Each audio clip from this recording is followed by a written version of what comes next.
আজকে যে বিষয়টি নিয়ে আলোচনা করব, এই জীবনের এই পর্যায়ে এসে, এই সময়ে এসে যখন আমরা ডিজিটালাইজেশন, মোবাইল গেমস নিয়ে খুবই তৎপর, সেই সময়ে এসে এই আলোচনাটা খুবই দরকার বলে আমার মনে হয়।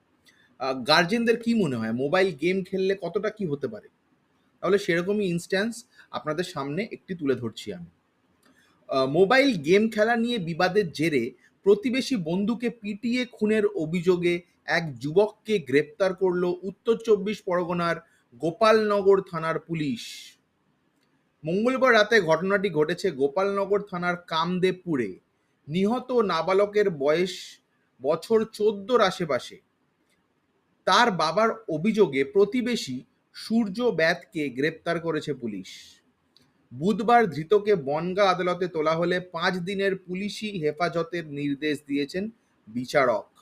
গেম খেলা নিয়ে বিবাদ থেকে বুকে পরপর ঘুষি মারার জন্য ওই নাবালকের মৃত্যু হয়েছে বলে প্রাথমিক তদন্তে অনুমান পুলিশের। মৃত্যুর কারণ সম্পর্কে নিশ্চিত হতে দেহ ময়নাতদন্তে পাঠিয়েছে পুলিশ। এই হলো গিয়ে এক্সাম্পল মোবাইল গেম খেললে কি কি হতে পারে। এবার ব্যাপারটা হচ্ছে বাচ্চা বড় হয়েছে, ১৪ বছর, ১৫ বছর, ১৬ বছর বয়স হয়েছে, যা খুশি তাই করছে একটা মোবাইল ফোন হাতে পেয়ে। এবার কি করবেন, কিভাবে আটকাবেন? চোখে চোখে রাখা ছাড়া তো কোনো উপায় নেই না, তাই না?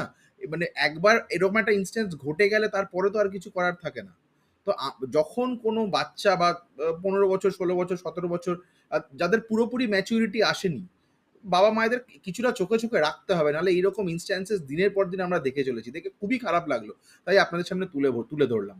আপনাদের কি মনে হয় জানাবেন কমেন্ট সেকশনে। Thank you so much.